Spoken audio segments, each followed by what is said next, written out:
Глава 56. Восстание кровавого небесного призрака. «Чего ты хочешь?» — равнодушным голосом спросил Дуань Жинли. «Я хочу 50 килограммов очищенного камня рассвета инь», — без колебаний ответил Хань Ли. С этим заявлением на всю долину мгновенно опустилась своеобразная тишина. «Ты хочешь 50 килограммов камня рассвета инь? Ты разрушил несколько основных ограничений нашей секты и полностью разрушил долину дьявольского пламени. Как ты смеешь заявлять такое наглое требование? Должно быть, ты бредишь». После краткого ошеломленного молчания все 4 культиватора интеграции тела разразились яростными тирадами, прежде чем Дуань Жинли успел что-либо сказать. Выражение лица Дуань Жинли осталось неизменным, но в его голосе проскользнула нотка гнева, когда он сказал: «Ты слишком многого просишь, товарищ Даос. Целая шахта камня рассвета инь способна производить всего около полкилограмма камня рассвета инь в год, а ты просишь сразу 50 килограммов. Тебе не кажется, что ты заходишь слишком далеко? Мне так совсем не кажется.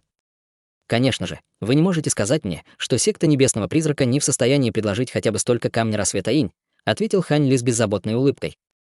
«Похоже, ты пришел сюда изначально с этими намерениями. Если ты не хочешь уходить, то можешь упокоиться здесь навсегда». На лице Дуань Жинли появилось яростное выражение, когда он говорил, и было ясно, что он был полностью взбешен поведением Хань Ли. Как только его голос затих, из его тела вырвалось обширное пространство малинового света, осветив всю окружающую местность. В то же время он высвободил поток ужасающего духовного давления, которое почти заставило ближайшее пространство застыть, и открыл рот, чтобы выпустить миниатюрный малиновый флаг высотой в несколько дюймов. Флаг сделал круг в воздухе, прежде чем увеличиться в высоту примерно до 3 метров, и по всей его поверхности хлынула зловещая ци. На флаге было отчетливо видно изображение зловещей призрачной головы с парой рогов, и в этот момент глаза призрачной головы были плотно закрыты. Малиновый свет спустился на гигантский флаг, когда Дуань Жинли пропел заклинание, подхватив порывы ветра, которые пахли запекшейся кровью. Затем призрачная голова открыла свою огромную пасть, выпустив толстый столб малинового света, который с неостановимой силой устремился прямо к Хань Ли. Еще до того, как столб света достиг Хань Ли, по всей долине распространился тошнотворный смрад, а температура окружающего воздуха резко упала. Хань Ли внезапно исчез с того места, увидев это, и в результате столб малинового света ударил в пустоту. В следующее мгновение за спиной Дуань Жинли возникли пространственные искажения, после чего Хань Ли появился из воздуха, прежде чем нанести удар кулаком. Его кулак был покрыт золотой чешуей, и в мгновение ока был нанесен свирепый шквал из сотен проекций кулаков. Сквозь шквал проекций кулаков прошел поток поразительной силы, угрожая расколоть пространство на своем пути. Перед лицом такой поразительной атаки Дуань Жинли лишь вытянул палец, прежде чем неторопливо указать им на гигантский малиновый флаг перед собой. Обширное пространство малинового тумана мгновенно вырвалось из флага, как молния, прежде чем быстро распространиться по воздуху, превратившись в малиновое облако радиусом в несколько сотен метров. Облако полностью окутало Дуань Жинли внутри себя, придав ему довольно мрачный и нечеткий вид. Золотые проекции кулаков дождем обрушились на малиновое облако, но было такое ощущение, что они ударили в огромную стену из хлопка. В странном повороте событий невероятная сила, вложенная в первые проекции, мгновенно исчезла при контакте с малиновым облаком, и с каждой приземлявшейся проекцией кулака малиновое облако немного расширялось. Хань Ли озадачился, увидев это, и он немедленно отдернул кулаки, прежде чем без колебаний отлететь назад.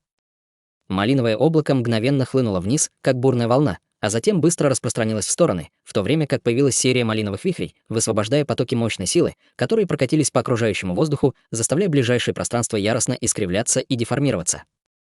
Раздалась серия громких раскатов, и Хань Ли почувствовал, как вокруг него сгущается воздух, после чего со всех сторон на него хлынули потоки огромной силы, заставив его замедлиться в своем отступлении. Как раз в этот момент глаза зловещей призрачной головы на поверхности малинового флага распахнулись, и показались 2 шара красного света, сияющие, как солнце, заставляя всех смотрящих прикрывать глаза и отводить взгляд. Хань Ли почувствовал, как на мгновение его окружение расплылось, и в следующий момент он внезапно оказался в малиновом пространстве. Над его головой было мрачное малиновое небо, а внизу — бескрайнее море крови. Слегка сладковатый аромат проникал по воздуху. «Это сокровище домена!» — воскликнул Хань Ли, и в его глазах появился намек на удивление. Дуань Жинли стоял в воздухе недалеко от него, сцепив руки за спиной, и его черная мантия громко развивалась, в то время как вокруг него клубился малиновый туман. «Ты, конечно, хорошо осведомлен. Действительно, этот кровавый флаг Небесного Призрака — это сокровище домена, и это самое почитаемое сокровище нашей секты Небесного Призрака. Тебе очень повезло, что ты можешь сделать этот домен своим последним пристанищем». «Неужели?» — холодно фыркнул Хань Ли.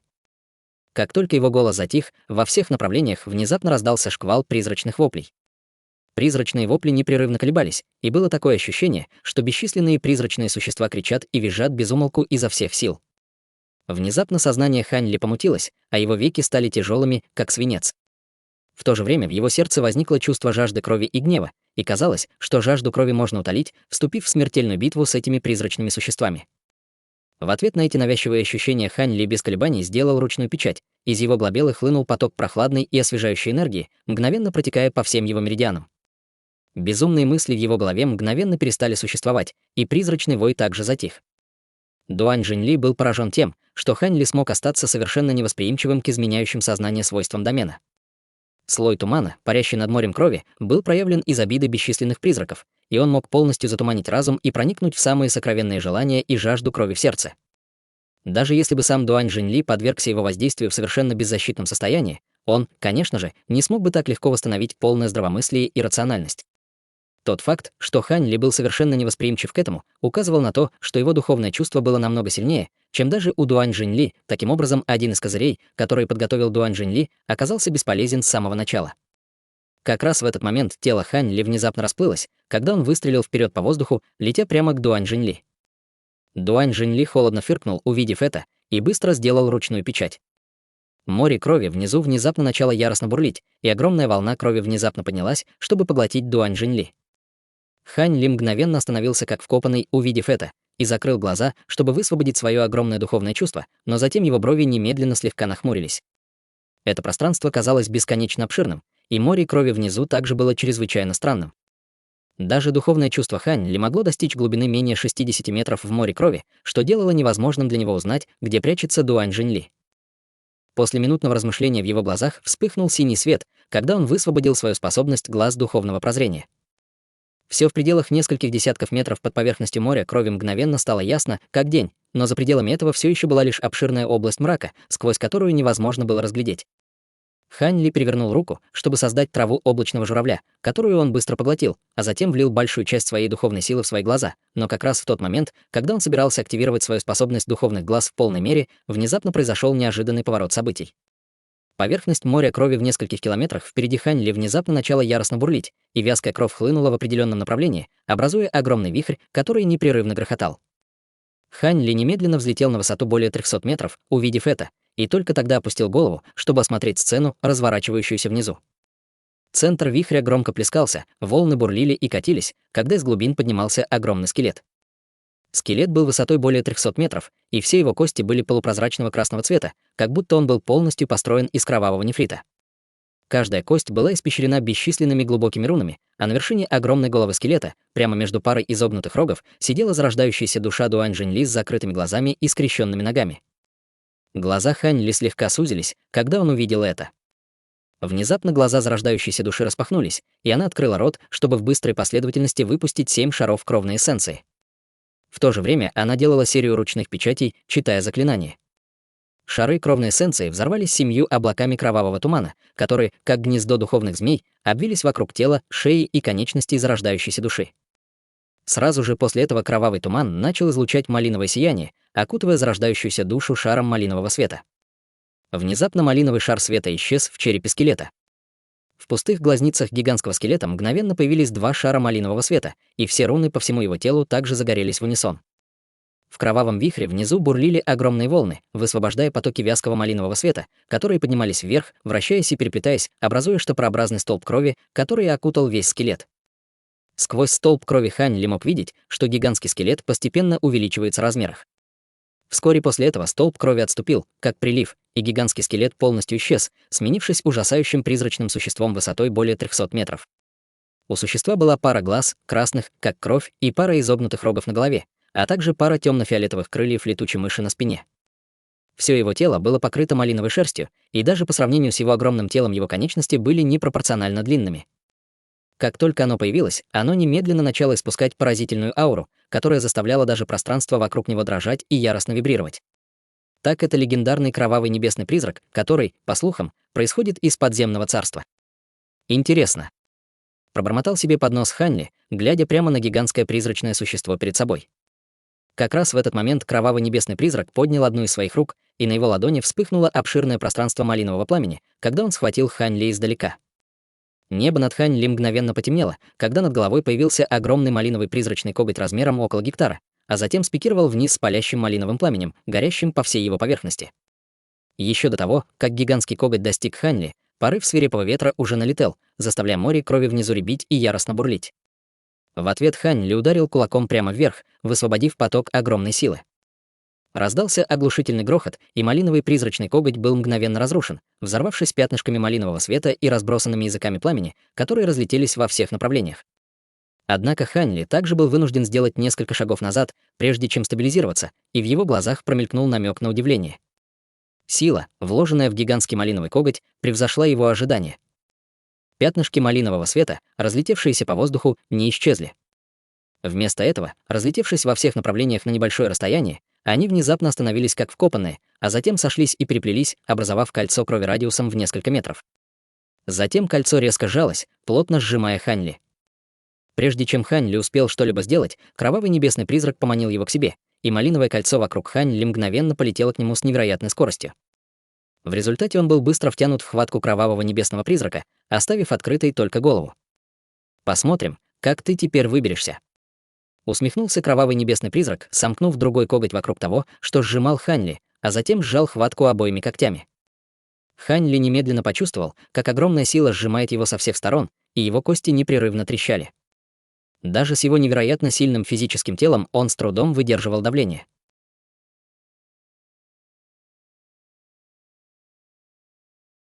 Глава 57. 12 пробуждающих трансформаций. В глазах кровавого небесного призрака промелькнул намек на удивление. Он явно был озадачен тем фактом, что ему не удалось полностью раздробить тело Хань Ли своим сокрушительным захватом. Однако затем он холодно фыркнул, когда по всему его телу появилась серия толстых малиновых узоров, а его руки вздулись, когда он изо всех сил сжал хватку, решив сокрушить Хань Ли грубой силой.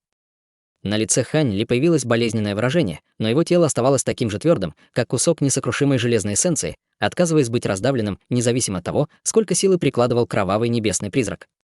Как раз в этот момент из тела Хань Ли внезапно вырвалась вспышка золотого света, и на его коже появились бесчисленные золотые чешуйки, а на его груди и животе возникли 5 пятнышек синего света. Затем он издал низкий рев, когда изо всех сил развел руки в стороны, сопротивляясь тискам, сжимающим его. На лице кровавого небесного призрака появилось ошеломленное выражение, когда Хань Ли медленно разжал его пальцы. Благодаря пространству, которое открылось вокруг него, Хань Ли смог вылететь из хватки кровавого небесного призрака полосой золотого света. Его тело быстро увеличивалось в размерах в середине полета, и по всему его телу быстро выросли густые пучки жесткого золотого меха, в то время как из его пасти выступили пара белых клыков. В мгновение эко он превратился в гигантскую золотую обезьяну высотой более 30 метров. Из его тела вырвалась яростная аура, и вокруг него танцевали потоки черной зловещей ци. Это гигантская горная обезьяна. Удивленным голосом воскликнул кровавый небесный призрак. Гигантская обезьяна, в которую превратился Хань Ли, отбежала на расстоянии более 300 метров, а затем ударила кулаками себе в грудь и издала долгий рев, почувствовав огромную силу, текущую по ее телу. Несмотря на то, что зарождающаяся душа Хань Ли была запечатана, сила родословных истинных духов, которые он усовершенствовал, все еще находилась в его теле, и, оправившись от всех своих физических травм, он, наконец, смог снова использовать свои 12 пробуждающих трансформаций. Высвобождение этой способности мгновенно вызвало шквал воспоминаний, хлынувших в его разум. Неудивительно, что ты обладаешь такой невероятной силой, если ты связан с этим истинным духом. Я повсюду искал кого-нибудь вроде тебя, и я никогда не думал, что кто-то появится на моем пороге. Если я смогу снова усовершенствовать кровавый флаг небесного призрака с твоей кровью, его силы, несомненно, будут значительно усилены. Рассмеялся кровавый небесный призрак, когда он взмыл в воздух. Он сжал свой правый коготь в гигантский кулак, прежде чем ударить им по золотой обезьяне, и из его кулака вырвалось обширное пространство малинового света. Гигантская золотая обезьяна холодно зыркнула, когда она также ответила ударом своего кулака, выпустив из него огромный поток золотого сияния. Два кулака совершенно несравнимых размеров столкнулись, и по всему небу раздался оглушительный грохот, заставивший море крови внизу бурлить и яростно вздыматься. Тело кровавого небесного призрака содрогнулось, и его отбросило назад от удара. Его правая рука разлетелась на куски, кровь и плоть разлетелись во всех направлениях, прежде чем распасться на огромное облако кровавого тумана, открывая полупрозрачные кости руки, похожие на кровавый нефрит, внутри. Кровавый небесный призрак рухнул в море крови внизу, подняв гигантскую волну крови. Напротив, гигантская золотая обезьяна лишь слегка покачнулась, прежде чем стабилизироваться, а затем опустила голову, чтобы бросить взгляд вниз. Поверхность моря крови некоторое время бурлила, прежде чем снова застыть. Однако в следующее мгновение раздался оглушительный грохот, и море крови за спиной золотой обезьяны яростно раскололось. Волны крови хлынули во всех направлениях, когда кровавый небесный призрак появился из глубин.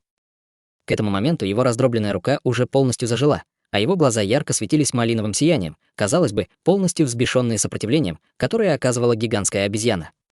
Он протянул одну руку вниз, и из-под земли поднялась огромная волна крови, превратившись в малиновое копье длиной 120 метров, прежде чем упасть ему в руки. Затем кровавый небесный призрак быстро прицелился в гигантскую золотую обезьяну, прежде чем злобно метнуть копье в воздух. Раздался резкий пронзительный звук, и гигантская обезьяна немедленно обернулась. Однако вместо того, чтобы отступить, она двинулась навстречу копью, взмахнув огромной мохнатой рукой вниз с огромной силой. Раздался оглушительный удар, и малиновое копье едва успело покинуть хватку кровавого небесного призрака, как его отбросило, а затем разлетелось на бесчисленные кусочки, прежде чем распасться обратно в волну крови. Кровавый небесный призрак был ошеломлен, увидев это, и прежде чем он успел предпринять уклончивые действия, гигантская золотая обезьяна уже достигла расстояния в 300 метров от него, прежде чем нанести удар обоими своими золотыми кулаками. Кровавый небесный призрак ответил огнем на огонь, подняв левую руку, чтобы выдержать атаку. Раздался оглушительный грохот, и кровавого небесного призрака снова отбросило. Кровь и плоть на левой половине его тела были полностью уничтожены, обнажив полупрозрачные кости внутри. Как раз в тот момент, когда гигантская золотая обезьяна собиралась броситься в погоню и воспользоваться своим преимуществом, из моря крови внизу внезапно поднялась огромная волна, а затем в мгновение ока превратилась в устрашающую голову дракона. Голова дракона открыла свою огромную пасть, прежде чем захлопнуть ее в одно мгновение, поглотив гигантскую золотую обезьяну как раз в тот момент, когда она собиралась догнать кровавого небесного призрака. Сразу же после этого из моря крови поднялся кровавый дракон длиной более 300 метров, свернувший свое массивное тело в воздухе, когда он выпустил огромное облако кровавого тумана. Неподалеку кровавый небесный призрак уже стабилизировался, и руны на его костях мигали, когда из моря крови поднимались потоки вязкой крови, прежде чем обвиться вокруг отсутствующей половины его тела. Новая плоть мгновенно начала расти со скоростью, заметной даже невооруженным глазом, непрерывно извиваясь при этом. Воспользовавшись тем, что гигантская обезьяна была поглощена кровавым драконом, кровавый небесный призрак поспешно сделал ручную печать, читая глубокое заклинание. В глазах гигантского дракона загорелся яркий малиновый свет, когда он мгновенно свернул свое тело в массивный шар крови. С поверхности шара крови хаотично мигал малиновый свет, и он также быстро расширялся, как воздушный шар. На лице кровавого небесного призрака появилось свирепое выражение, когда он сделал последнюю ручную печать, но как раз в этот момент бесчисленные золотые нити света внезапно пронзили определенную часть огромного шара крови, создав массивную выпуклость. После этого раздался оглушительный удар, и вспышка золотого света вылетела наружу, прежде чем устремиться прямо к кровавому небесному призраку. В золотом свете был заключен никто иной, как гигантская золотая обезьяна. Она пролетела не больше 90 метров, как раздался оглушительный грохот, и гигантский шар крови яростно взорвался, образовав еще более гигантский шар малинового света, который все еще быстро расширялся во всех направлениях с угрожающей скоростью. Разрушительные ударные волны распространялись по воздуху, посылая свирепые порывы ветра, прокатывающиеся по окрестностям в радиусе почти 10 километров.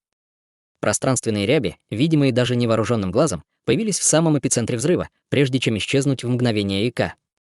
Гигантской золотой обезьяне удалось вовремя вырваться из шара крови, но она все еще частично попала во взрыв, и несколько пучков ее яркого золотого меха были опалены. К счастью, полученные ею травмы не казались очень серьезными. Если бы не его быстрая реакция, даже с его грозным физическим телом он все равно получил бы значительный урон от взрыва. Кровавый небесный призрак посмотрел на быстро приближающуюся гигантскую золотую обезьяну и взмахнул своими темно-фиолетовыми крыльями летучей мыши, мгновенно создав под собой два порыва свирепого ветра. Его огромное тело затем превратилось в размытую малиновую тень, которая отступила вдаль с невероятной скоростью, намного превосходящей скорость гигантской золотой обезьяны. К этому моменту кровавому небесному призраку уже было ясно, что продолжать бросать вызов гигантской обезьяне в состязании силы — неразумный вариант. На лице гигантской золотой обезьяны появилось холодное выражение, когда она увидела это. Гигантская горная обезьяна славилась своей невероятной силой, но ее скорость была довольно посредственной, и Хань Ли никак не мог догнать кровавого небесного призрака в его нынешнем облике. Внезапно кровавый небесный призрак вдали издал ужасный визг, и в море крови вокруг гигантской золотой обезьяны появилась серия выпуклостей, каждая из которых была размером в несколько метров.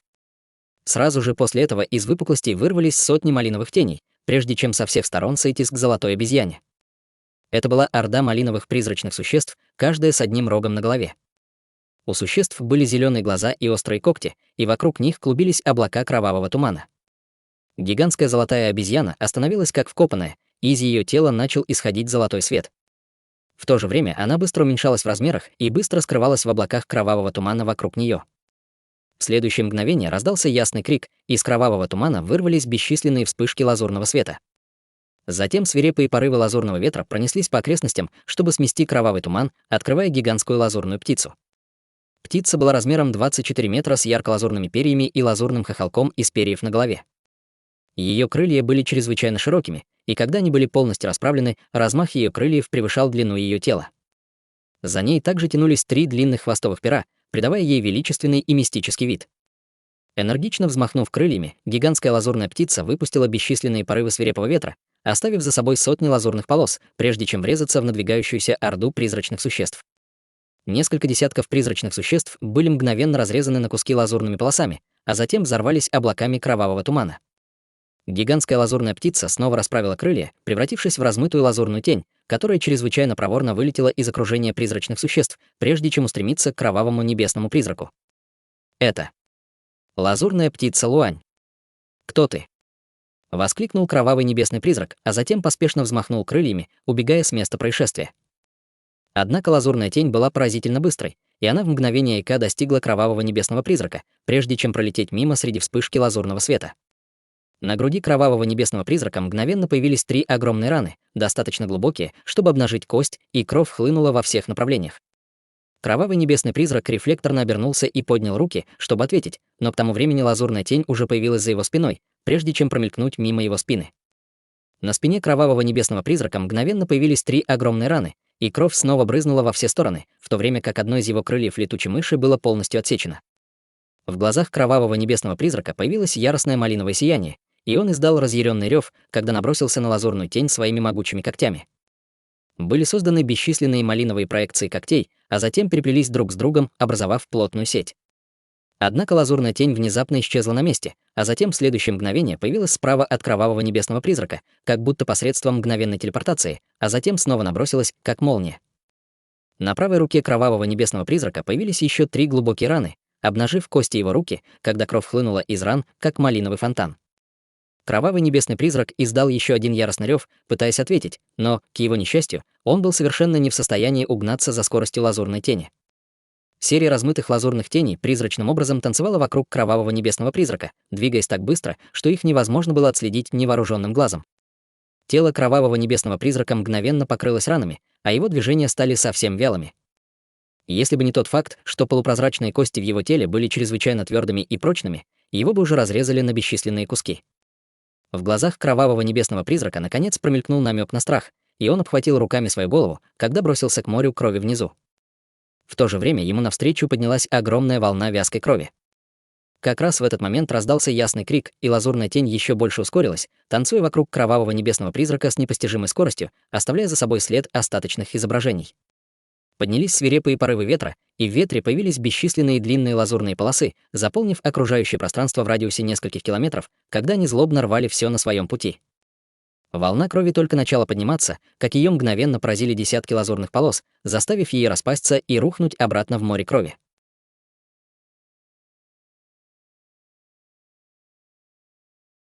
Глава 58. Примите мою благодарность. Вокруг кровавого небесного призрака появилась серия лазурных полос, прежде чем быстро сформировать огромный лазурный кокон, который разрезал его тело со всех сторон, выпуская кровь с каждым ударом. Кровавый небесный призрак отчаянно размахивал руками, но совершенно бесполезно. Все больше и больше кусков плоти вырывалось из его тела, и всякий раз, когда он пытался черпать из моря крови внизу, чтобы восстановиться от своих ран, его всегда прерывали. Прошло всего 2-3 секунды с момента появления лазурной птицы Луань, но кровавый небесный призрак уже превратился в гигантский малиновый скелет, как и при первом появлении. Все его тело было полностью лишено плоти, за исключением головы. Призрачные существа, которые мчались издали, также распались, прежде чем смогли достичь лазурной птицы Луань из-за недостаточной поддержки магической силы. Кровавый небесный призрак издал рев ярости и разочарования, когда он начал вращаться в воздухе, планируя найти возможность спикировать вниз, несмотря на последствия. Однако лазурная птица Луань только продолжала набирать скорость, и в воздухе появлялось все больше и больше лазурных полос. Кровавый небесный призрак не только не мог спуститься к морю крови, но и поднимался все выше и выше в воздух порывами свирепого ветра, подхваченного бесчисленными лазурными полосами. Одна лазурная полоса за другой обрушивались на малиновый скелет в неумолимой атаке, и малиновый свет, исходящий от скелета, медленно начинал тускнеть. Внезапно промелькнула еще одна лазурная полоса, и раздался слабый треск, когда на предплечье гигантского скелета наконец появилась крошечная трещина. Зрачки кровавого небесного призрака резко сузились, когда он увидел это, и он поспешно закричал: «Остановись!». Я сдаюсь. Лазурная тень, которая быстро вращалась вокруг его тела, наконец остановилась, услышав это, превратившись обратно в гигантскую лазурную птицу на расстоянии более 30 метров. Она сложила крылья по бокам, а затем пристально посмотрела на кровавого небесного призрака. В ее глазах вспыхнул ярко-синий свет. Бесчисленные лазурные полосы в воздухе мгновенно исчезли, как и свирепый штормовой ветер. Кровавый небесный призрак слегка вздохнул с облегчением, увидев это, а затем немедленно полетел к морю крови, прежде чем погрузиться в его глубины. Спустя несколько мгновений из моря крови появилась фигура в черной мантии, и это был никто иной, как Дуань Жэньли. Его лицо выглядело довольно бледным и усталым, и было ясно, что он потратил много энергии во время битвы. Лазурная птица Луань быстро уменьшилась в размерах, увидев это, быстро вернувшись к человеческой форме Хань Ли. Они обменялись взглядами, и Хань Ли слегка улыбнулся, в то время как Дуань Жэньли выглядел не очень довольным. Внутри долины дьявольского пламени. 4 культиватора стадии интеграции тела собрались в одном углу долины, в то время как Лю Лэйр стояла на другом конце с серебряной огненной сетью вокруг нее. Все они смотрели на небо, где огромное малиновое облако нависало практически над всей долиной. В облаке едва виднелся гигантский малиновый флаг, который время от времени испускал потоки ужасающего малинового света. Лю Лэйр смотрела с встревоженным выражением лица, в то время как 4 культиватора интеграции тела были довольно расслаблены, и они время от времени бросали на нее зловещие взгляды, еще больше усиливая ее беспокойство. Как высокопоставленные культиваторы секты Небесного Призрака, они хорошо знали, насколько могущественен кровавый флаг Небесного Призрака. Флаг был унаследован от одного из вознесенных патриархов секты Небесного Призрака, патриарха Костяного Пламени, и в нем был запечатан Небесный Призрак. Говорили, что этот Небесный Призрак был призрачным монархом, образованным умершим бессмертным, и что он был захвачен из подземного царства. Флаг передавался из поколения в поколение верховных старейшин, и он подпитывался кровной эссенцией этих верховных старейшин. На протяжении своей истории он также бесчисленное количество раз совершенствовался с помощью особой кровной эссенции, что еще больше повышало его силы. Из всех культиваторов Великого Вознесения Царства Духовной Сферы Дуань Жэньли можно было считать лишь середнячком. Однако в пространстве внутри флага все было иначе. Это правда, что Хань Ли был невероятно силен, особенно когда дело касалось его физического тела, но его судьба уже была предрешена с того момента, как он был втянут в пространство внутри флага. Прошел уже почти час. Я уверен, что к этому моменту Хань Ли уже превратился в пищу для Небесного Призрака. На эту маленькую демоницу лесу действительно неприятно смотреть. Как насчет того, чтобы убить ее сейчас? Предложил фиолетово-бородый мужчина, бросив взгляд на Лю Лэйр. Мало того, что Хань Ли забрал одно из его самых могущественных сокровищ, он еще и опозорил его перед Дуань Жэньли. Он не мог отомстить Хань Ли, поэтому, естественно, стремился выместить свой гнев на Лю Лэйр. Женщина в красном на мгновение задумалась, а затем сказала: «Некуда торопиться, старейшина Лу. По-моему, нам все же следует дождаться выхода боевого дяди Дуаня, прежде чем принимать решение». Я согласен. Серебряное пламя вокруг этой маленькой демонической лисицы — необычное пламя. Оно способно даже поглотить 9 небесных дьявольских огней, и это, кажется, какой-то мутировавший истинный огонь. «Я также думаю, что нам следует подождать, просто для безопасности», сказал горбатый старик с задумчивым выражением лица. Одноглазый мужчина пристально смотрел на гигантское малиновое облако в небе, скрестив руки на груди, казалось бы, даже не слыша разговора, происходящего вокруг него. Фиолетово-бородого мужчина слегка нахмурился, услышав это, но он все же неохотно кивнул в знак согласия. 4 культиватора интеграции тела не пытались скрыть свой разговор, поэтому Лю Лэйр, естественно, могла все слышать. Она невольно вздрогнула от страха, плотно прижавшись спиной к скале позади нее, и ее лицо мгновенно стало совершенно бесцветным. Внезапно одноглазый мужчина нарушил молчание. Похоже, все наконец закончилось. Все немедленно повернулись, чтобы посмотреть на небо в унисон, услышав это. Массивное малиновое облако яростно взбурлило, прежде чем расколоться посередине, полностью открыв огромный малиновый флаг. 4 культиватора интеграции тела были немного озадачены тем, что они увидели. Гигантский малиновый флаг все еще излучал ослепительный малиновый свет, но массивная призрачная голова на поверхности флага, казалось, немного потускнела по сравнению с тем, что было раньше. Прежде чем они успели поразмышлять об этом дальше, из флага вылетели 2 полосы света, прежде чем приземлиться на землю внизу. Затем полосы света угасли, открывая Хань Ли и Дуань Жэньли, которые стояли друг напротив друга. Дуань Жинли стоял, сцепив руки за спиной, и холодно смотрел на Хань Ли. Хань Ли смотрел прямо на него с легкой улыбкой на лице. Братец Камень, на глазах Люлэр мгновенно навернулись слезы, когда она бросилась к Хань Ли так быстро, как только могла. Однако она уже была ранена и страдала от перенапряжения магической силы, поэтому была немного неустойчива на ногах. Прежде чем она успела добраться до Хань Ли, она споткнулась о собственные ноги и полетела по воздуху. Как раз в этот момент она почувствовала, как ее подхватила мягкая, невидимая сила, после чего ее окружение расплылось, и, прежде чем она успела опомниться, она уже была рядом с Хань Ли. Взмахом его рукава серебряная огненная сеть вокруг Люлэр превратилась обратно в серебряного огненного ворона, прежде чем исчезнуть в его теле. Люлэр открыла рот, чтобы что-то сказать, но внезапно почувствовала, что атмосфера немного странная, поэтому сразу же решила промолчать, послушно стоя в стороне. 4 культиватора интеграции тела думали, что к этому моменту от Хань Ли ничего не останется, но он был не только жив и здоров, но и казался таким же спокойным и собранным, как и всегда, и все 4 были полностью прикованы к месту, не зная, что и думать о сложившейся ситуации. Только спустя долгое время все 4 пришли в себя и обменялись несколькими неуверенными взглядами, желая спросить об исходе битвы, но не решаясь сделать это. Как раз в этот момент Дуань Жинли внезапно нарушил молчание. «Принесите мне 50 килограммов камня рассвета инь». Его голос был довольно спокойным и не очень громким, но для 4 культиваторов интеграции тела он ничем не отличался от раскатов грома. Несмотря на то, что они уже догадались об исходе, они все еще были в полном недоумении. Из слов Дуань Жинли было ясно, что он проиграл. Он был одним из 2 верховных старейшин секты Небесного Призрака, культиватором Великого Вознесения, который стоял на вершине царства духовной сферы, но он был побежден этим совершенно неприметным молодым человеком. Более того, поражение было нанесено в пространстве внутри кровавого флага Небесного Призрака. «Мне нужно повторить?» — спросил Дуань Жинли, и его голос все еще был таким же спокойным, как и всегда, но под спокойным фасадом явно что-то назревало. 4 культиватора интеграции тела вздрогнули, услышав это, и фиолетово-бородый мужчина и женщина в красном поспешно повернулись, прежде чем вылететь из долины. «Благодарю вас, товарищ Даос Дуань», — сказал Хань Ли с легкой улыбкой. Дуань Жинли холодно взглянул на Хань Ли, а затем взмахом руки убрал гигантский малиновый флаг, прежде чем улететь полосой черного света, быстро исчезнув из виду. Немного погодя, в главном зале на пике восходящего облака секты Холодного Пламени. У меня было такое чувство, что он необычный человек, но я никогда не думал, что он будет настолько силен, что даже Дуань Жинли из секты Небесного Призрака ему не ровня, сказал Наньгун Чиншань с кривой улыбкой, сидя на главном месте в зале. К счастью, он не враг нашей секты Холодного Пламени, вздохнул Ло Цзюнь со сложным выражением лица. Оба инцидента, связанные с залом небесных талисманов и библиотекой священных писаний, произошли после того, как старейшина Хань пришел на наш пик восходящего облака. Если вы спросите меня, он, скорее всего, был ответственен за оба, но мы никак не могли подозревать его до этого, размышлял Наньгун Чиншань. Ло Цзюнь кивнул в ответ. Он явно уже пришел к такому же выводу, но не стал больше зацикливаться на этом вопросе. Вместо этого он быстро сменил тему. Секта Небесного Призрака очень скрытна по поводу того, что произошло, но они никак не могли сохранить это в секрете, учитывая масштабы инцидента.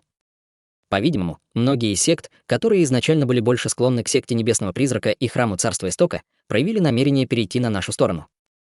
Действительно.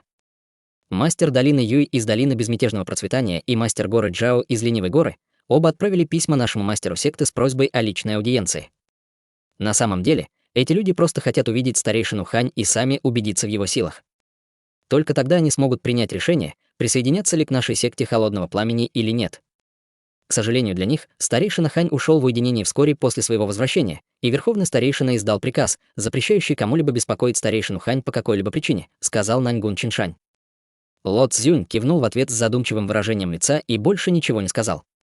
В зале наступила минутная тишина, прежде чем Наньгун Чиншань внезапно спросил: «Старейшина Ло, что вы думаете о старейшине Хань?» Выражение лица Ло Цзюня слегка изменилось, услышав это.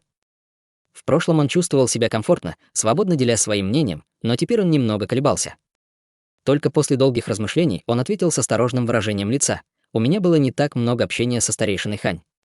Когда боевая племянница Гэу впервые привела его в секту, я не заметил в нем ничего особенно примечательного, кроме того, что он могущественный культиватор тела. Чем больше я сейчас вспоминаю, тем больше осознаю, насколько он осторожен и расчетлив. При этом он не кажется холодным и равнодушным человеком». «А что заставляет вас так думать?» — спросил Наньгун Чиншань, подняв бровь. Мастер секты однажды попросил старейшину Хань переехать в пещерное жилище на пике священного огня, соседствующее с пещерным жилищем верховного старейшины, но он отказался, сказав, что он доволен своим нынешним пещерным жилищем и не хочет проходить через хлопоты переезда. Мне кажется, что дело не только в этом, как будто он пытается оказать услугу нашему пику восходящего облака. В конце концов, с таким могущественным человеком, проживающим на нашем пике восходящего облака, статус нашего пика будет значительно повышен в секте, объяснил Ло Цзюнь. Наньгун Чиншань кивнул в знак согласия, услышав это. Это действительно так. Если подумать, боевая племянница Гоу внесла значительный вклад, представив старейшину Хань нашей секте. С этого момента удвойте количество ресурсов культивации, ежегодно выделяемых ей. Есть мастер пика, поспешно ответил Ло Цзюнь.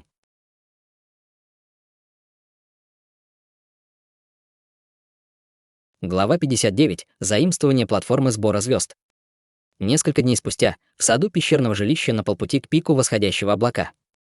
Красивая молодая женщина в роскошном платье с кожей, белой как снег, медленно шла на полшага позади высокой женщины в белой мантии. Этими двумя были никто иные, как Юймэн Хань и Гоу Юньюэ. Вспоминая то, что ты тогда сказала, происхождение старейшины Хань действительно загадочно. По пути обратно в секту мне уже стало ясно, что он намного сильнее, чем кажется, но, похоже, я все еще сильно его недооценила, сказала Гоу Юньюэ с кривой улыбкой. Интересно, смогу ли я достигнуть его уровня, вздохнула Юймэн Хань, и в ее глазах появился намек на уныние. Стремиться к пути бессмертия в ограниченный срок жизни — это уже занятие, которое идет вразрез с естественным порядком. Способности важны, но удача и судьба еще более важны. Вот почему бесчисленное количество людей культивировали всю свою жизнь, даже не достигнув стадии конденсации ЦИ, не говоря уже о стадии формирования ядра и далее. Я уже культивирую более 500 лет, и к этому моменту я провела более века, застряв на средней стадии зарождающейся души. Возможно, у меня есть слабый луч надежды когда-нибудь достичь стадии божественной трансформации, но стадия пространственного закаливания почти наверняка недостижима. Что касается стадии интеграции тела и стадии Великого Вознесения, я бы даже не посмела думать о таких возвышенных стремлениях, сказала Гоу Юньюэ, подняв голову, чтобы посмотреть на небо со слегка удрученным выражением лица. В глазах Юймэн Хань также появился намек на меланхолию, услышав это. Гоу Юньюэ отвела взгляд, прежде чем повернуться к Юймэн Хань, а затем продолжила. Учитывая мои ограниченные способности, это, скорее всего, то, как далеко я зайду в своем путешествии по культивации. Однако у тебя есть конституция духовного тела и исключительные способности к обучению. Всего за 2 коротких года с тех пор, как ты присоединилась к нашей секте, ты уже достигла стадии конденсации ЦИ. Если не случится никаких происшествий, ты обязательно добьешься в своей культивации большего, чем я, и у тебя даже может быть шанс достичь стадии пространственного закаливания и выше.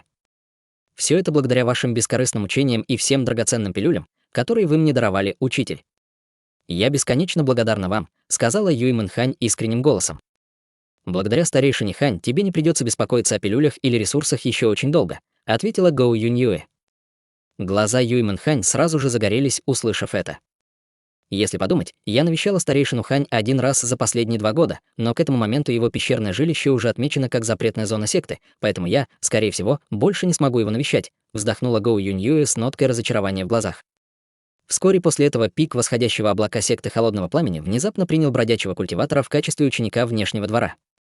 Упомянутый культиватор обладал посредственными способностями, и, несмотря на то, что он был уже в преклонном возрасте, он находился только на стадии формирования ядра, поэтому он вообще не соответствовал критериям набора. В результате среди учеников секты возникло много несогласных голосов в ответ на это решение. Это продолжалось до тех пор, пока не стало известно, что этот культиватор по имени Даос Белый Камень был знакомым старейшины Хань. После этого откровения все несогласные голосом мгновенно утихли, и многие люди в секте, включая даже старейшин с других пиков, обладающих гораздо более высокими уровнями культивации, начали приближаться к Даосу Белому Камню, пытаясь подружиться с ним, но это уже другая история. Быстро прошел месяц. На главном пике храма Царства Истока, пике поклонения небесам, был овальный пруд, зеленый и прозрачный, как нефрит. Пруд содержал в себе изобилие духовной ци, которая образовывала слой густого белого тумана над поверхностью воды. Время от времени из воды выпрыгивал мерцающий золотой карп, а около дюжины изящных краснохохлых журавлей радостно играли у пруда, клюя духовную траву, растущую вокруг него. Внезапно полоса фиолетового света пролетела по воздуху, прежде чем в мгновение Эйка приземлиться у пруда. Фиолетовый свет угас, открывая высокого и широкоплечего мужчину, одетого в фиолетовую даосскую мантию, расшитую фиолетовым узором. Мужчине на вид было около 40 лет, с длинной черной бородой, спускающейся с его подбородка, что придавало ему довольно мистический и эфирный вид. Как только он приземлился на землю, он быстро взглянул на журавлей у пруда, а затем бросил взгляд на покрытую мхом каменную стену на другой стороне. Взмахом его запястья из его рукава вылетел талисман голосовой передачи, а затем влетел в скалу, прежде чем исчезнуть в мгновение ока. Спустя несколько мгновений над каменной поверхностью промелькнул слой золотого света, после чего в центре каменной стены появилось отверстие высотой с взрослого человека. Мужчина в фиолетовой мантии ни секунды не колебался, прежде чем влететь в проход. За каменной стеной находилась чрезвычайно просторная каменная камера. Внутри камеры находилась трехэтажная высокая платформа, на каждом ярусе которой были выгравированы глубокие узоры.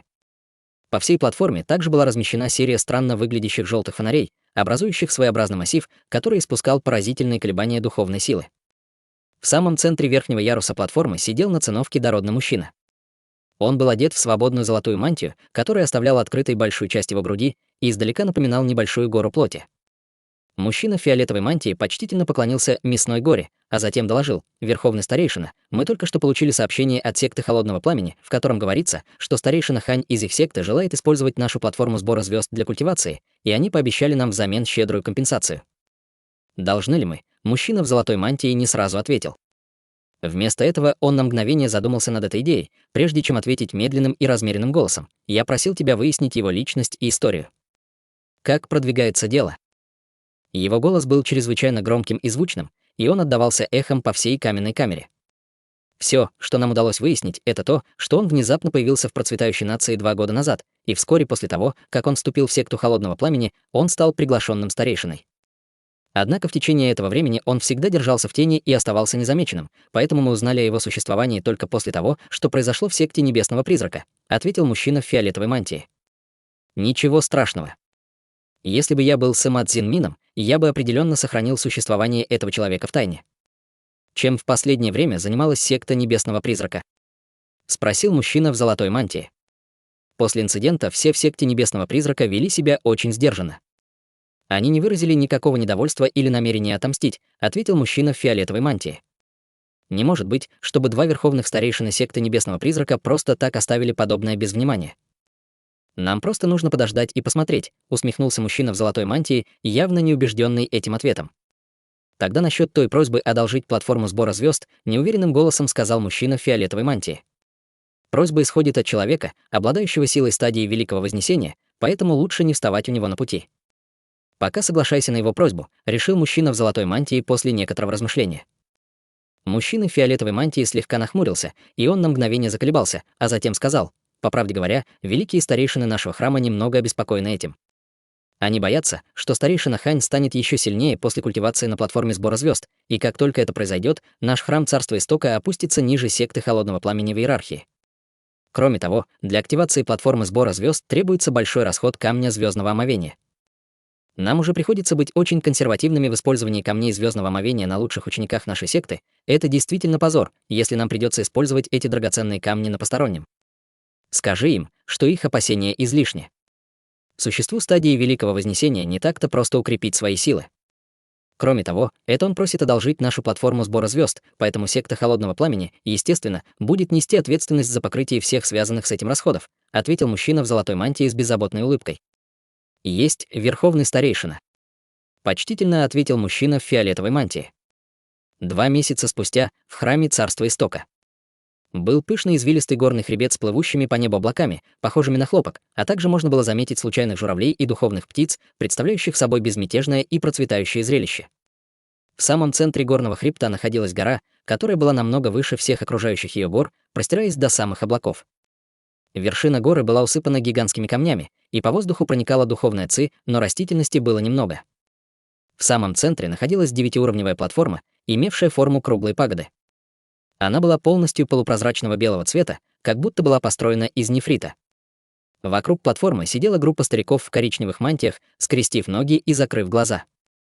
Когда приближалась ночь, с небес падал свет заходящего солнца, купая камни на вершине горы в теплом оранжевом сиянии и отражая сказочное и эфирное сияние от платформы из белого нефрита.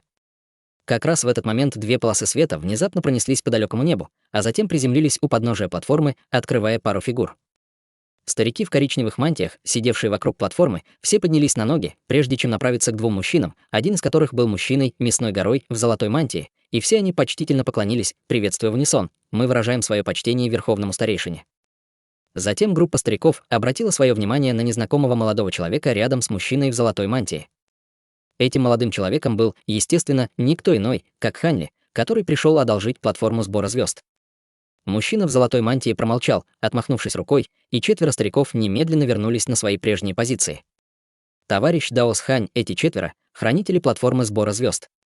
Здесь есть только один культиватор интеграции тела, в то время как остальные 3 находятся только на стадии пространственного закаливания, но они работают вместе много лет и чрезвычайно компетентны. С этими 4, наблюдающими за процессом, вы можете быть уверены, что будете в безопасности, сказал мужчина в золотой мантии с улыбкой.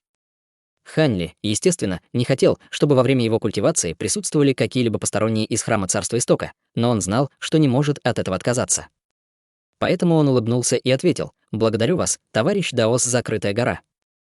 Ночь скоро наступит, поэтому я не буду задерживать вашу культивацию, товарищ Даос Хань. Если у вас есть какие-либо просьбы, не стесняйтесь обращаться к этим 4, сказал мужчина в золотой мантии, а затем сложил кулак в прощальном привете, прежде чем улететь полосой света, исчезнув вдали в мгновение ика. Ханли наблюдал, как мужчина в золотой мантии уходит, затем быстро осмотрел окрестности, прежде чем подойти к лестнице платформы сбора звезд, но он не спешил подниматься по ней. 4 стариков вокруг платформы уже начали делать ручные печати, читая заклинания. Вокруг 4 мужчин загорелись круги скрытых рун, и появился золотой световой барьер, охватывающий всю платформу сбора звезд. В то же время перед Ханли появилось небольшое отверстие, достаточно большое только для одного человека. В его глазах вспыхнул синий свет, и он определил, что, несмотря на то, что световой барьер испускал мощные колебания духовной силы, это был всего лишь защитный массив, поэтому он без колебаний вошел через отверстие. Как только Ханли переступил через отверстие, оно немедленно закрылось, после чего световой барьер слился с воздухом и исчез. Как только Ханли ступил на лестницу, по окрестностям немедленно прокатилась волна своеобразных колебаний духовной силы. Ханли был весьма заинтригован этим, и он посмотрел вниз, чтобы обнаружить, что каменная лестница под его ногами и земля вокруг него были усеяны крошечными ямками, которые было бы невозможно увидеть, не обратив пристального внимания. Он на мгновение активировал свою способность духовных глаз, чтобы обнаружить, что на дне всех крошечных ямок мигает слабый серебряный свет, и они остались от всего воздействия звездной силы, накопившейся за бесчисленные годы. На платформе сбора звезд также было много диаграмм, соединенных линиями и кругами. Некоторые из них были чрезвычайно простыми, состоящими всего из 3-5 диаграмм, в то время как другие были более сложными, состоящими из скоплений, которые включали около дюжины диаграмм каждая. Когда Ханли поднимался по лестнице и осматривал все диаграммы, он постепенно начал понимать, что все эти диаграммы соответствуют созвездиям на небе.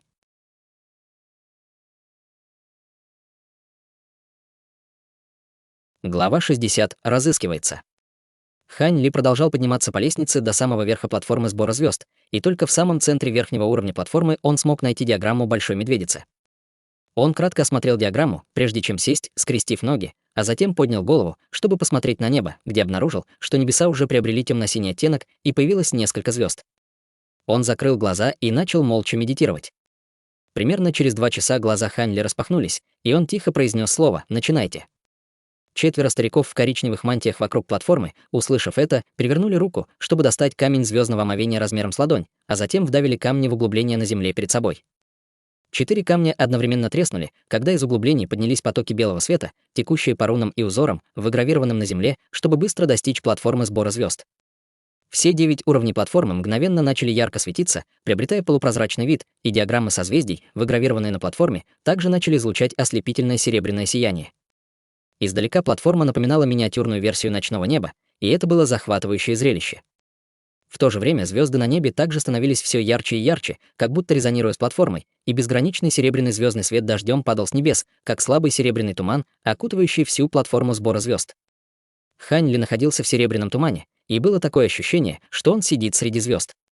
Он чувствовал, как вокруг него хлынул поток огромной, но мягкой звездной силы, и он на мгновение сосредоточился, прежде чем сделать ручную печать и произнести заклинание для искусства происхождения Большой Медведицы.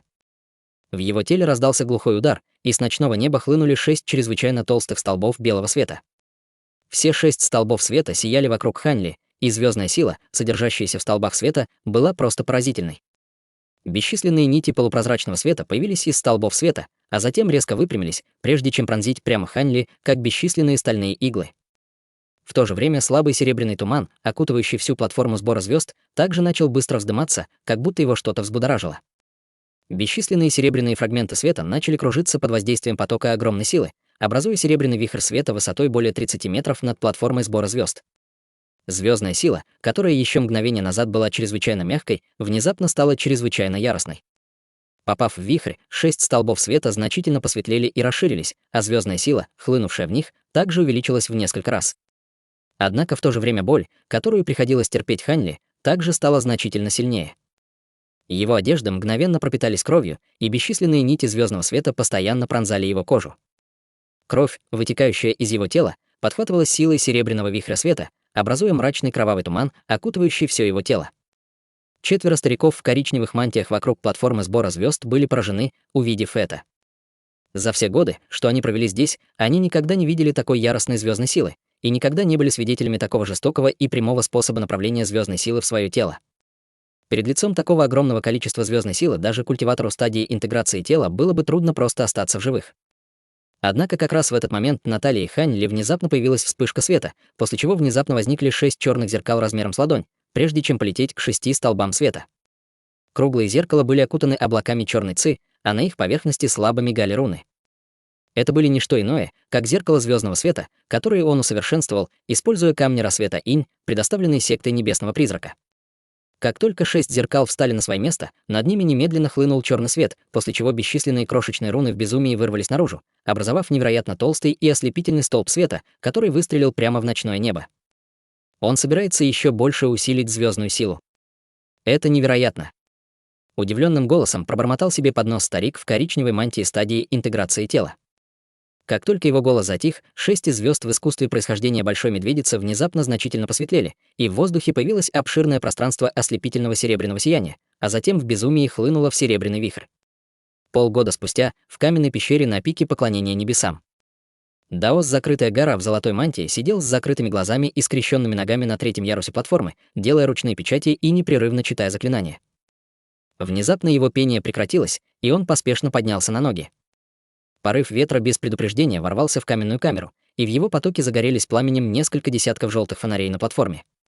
Клубы белого дыма медленно поднимались в воздух, сходясь, образуя облако белого тумана. Поверхность тумана на мгновение расплылась, прежде чем появилась фигура старика с лотосовой короной на голове. Фигура была не очень высокой или внушительной, и он был одет в золотую даосскую мантию. «Приветствую, патриарх Ясный Свет». Почтительным голосом поприветствовал Даос закрытая гора, когда он упал на колени и поклонился до земли. «Не нужно формальностей. Я спустился сегодня, потому что мне нужно, чтобы ты кое-что сделал», сказал пожилой даосский священник. Даос закрытая гора поднялся на ноги, стоя, держа руки по бокам, и спросил: «Какие у вас указания, патриарх? Камни Ясного Истока, которые ты предложил в прошлый раз, были очень хорошего качества. Мне понадобится еще одна партия в течение следующих 10 лет», сказал пожилой даосский священник. «Есть, патриарх. Недавно я приобрел новое понимание и внес некоторые коррективы в высшее искусство наблюдения за звездами, которое я создал. Возьми эту улучшенную версию и положи ее в библиотеку писаний». Пожилой даосский священник дал несколько указаний подряд, на все из которых Даос закрытая гора согласился без колебаний. После этого пожилой даосский священник продолжил: «Кроме всего этого, есть и одно важное дело, которым тебе нужно тщательно заняться». На лице Даоса закрытой горы появилось серьезное выражение, когда он услышал это, и он молча ждал дальнейших разъяснений. Пожилой даосский священник взмахнул рукавом в воздухе, выпустив лист бумаги размером около 30 сантиметров, который подплыл к Даосу закрытой горы. «Если ты узнаешь какую-либо информацию об этом человеке, немедленно доложи мне», непреклонным голосом приказал пожилой даосский священник. Даос закрытая гора принял лист бумаги, прежде чем взглянуть на него, и в его глазах немедленно промелькнул намек на удивление. На листе бумаги был изображен портрет молодого человека, и это был никто иной, как Ханли. «Что-то не так?» — спросил пожилой даосский священник. «Патриарх, этот человек сейчас находится в нашем храме», — поспешно ответил Даос закрытая гора. Выражение лица пожилого даосского священника осталось неизменным, но в его голосе проскользнула нотка нетерпения, когда он спросил: «Ты уверен, что это он?» Даос закрытая гора на мгновение замолчал, а затем уверенным голосом ответил: «Человек на этом портрете полностью идентичен тому человеку, о котором я говорю». «Ошибки быть не может, это определенно он». Пожилой даосский священник кивнул в ответ, а затем спросил: «Почему он сейчас находится в нашем храме Царства Истока? Прошу прощения, патриарх». Этот человек — приглашенный старейшина секты Холодного Пламени, и Даос закрытая гора быстро подробно рассказал все, что он знал о Ханли. На лице пожилого даосского священника появилось задумчивое выражение, и он долго молчал. На лбу Даоса закрытой горы начал выступать пот, но он не осмелился издать ни звука и мог только молча ждать. Этот человек, скорее всего, спустившийся бессмертный, и сейчас за его голову назначена огромная награда в царстве бессмертных. Не предупреждай никого преждевременно, подожди, пока я кое-что устрою. Пока приготовления не будут завершены, убедись, что он останется в нашем храме царства Истока, несмотря ни на что, сказал пожилой даосский священник с серьезным выражением лица. Есть, патриарх, немедленно ответил Даос закрытая гора. В определенном районе моря в царстве бессмертных. Морская вода здесь была черной, как чернила, и эти бурные черные волны простирались до самого горизонта во всех направлениях. Почти 100 черных гор парили в воздухе над Черным морем, на вершинах которых стояла серия гигантских черных восьмиугольных пагод. Эти пагоды сильно различались по высоте. Самые высокие достигали более 30 километров в высоту, а самые низкие — всего около 300 метров. Однако все они были идентичны по своему черному, как чернила, цвету и восьмиугольной форме. В зале на вершине одной из меньших черных пагод сидел Даос Ясный Свет перед квадратным алтарем. Над алтарем парил белый массив, испускающий яркое белое сияние. Даос Ясный Свет бросил на массив печать заклинания, и белое сияние, которое он испускал, немедленно угасло. Затем он устремил свой взгляд прямо вперед, и, хотя он был совершенно неподвижен, было ясно, что он о чем-то размышляет. Спустя долгое время он, наконец, стиснул зубы и принял решение, а затем перевернул руку, чтобы создать полупрозрачную хрустальную бусину, которую подбросил в воздух перед собой. В бусину была влита печать заклинания, и на ее поверхности мгновенно появились бесчисленные крошечные руны, образуя медленно вращающийся массив размером около 30 сантиметров. С каждой прошедшей секунды массив один раз пульсировал. Время медленно шло, и даже через 15 минут ничего не изменилось. Однако Даос Ясный Свет сохранял терпение и продолжал ждать. Только по прошествии получаса массив внезапно загорелся, и в нем появилась проекция крошечной черной фигуры. Это был мужчина в черной мантии с широким лицом и лбом, но он был худ, как ветка, и его цвет лица был болезненно желтым. Прошло больше 1000 лет с нашей последней встречи, но ты все еще выглядишь так, будто ни на день не постарел, владыка костяного пламени, поприветствовал Даос Ясный Свет, сложив кулак в салюте с теплой улыбкой на лице. Однако владыка костяного пламени явно не был рад видеть Даоса Ясного Света, и он нетерпеливым голосом сказал: «Если тебе есть что сказать, то поторопись. И покороче. Ты сейчас в городе Черной воды. У меня есть для тебя блестящая возможность», — таинственным голосом сказал Даос Ясный Свет. «Продолжай», — равнодушным голосом предложил владыка костяного пламени. «Я полагаю, ты тоже получил уведомление о розыске от вездесущего павильона, верно?» — спросил Даос Ясный Свет. «Почему ты спрашиваешь меня об этом? Может быть, у тебя есть информация о разыскиваемом беглеце?» — спросил владыка костяного пламени, подняв бровь. «Верно. Этот человек сейчас находится в царстве духовной сферы», — ответил Даос Ясный Свет. Выражение лица владыки костяного пламени слегка изменилось, когда он услышал это, и он подтвердил с осторожным выражением: «Правда, все, что тебе нужно сделать, чтобы убедиться в подлинности моего заявления, это связаться со своими учениками в царстве духовной сферы», — сказал Даос Ясный Свет. Глаза владыки костяного пламени слегка загорелись, услышав это. «Ты предлагаешь, верно. Это уникальная возможность для нас. Я предлагаю нашим двум сектам объединить усилия, чтобы захватить беглеца, а затем поровну разделить награду от вездесущего павильона между нами. Что ты скажешь?» — предложил Даос Ясный Свет.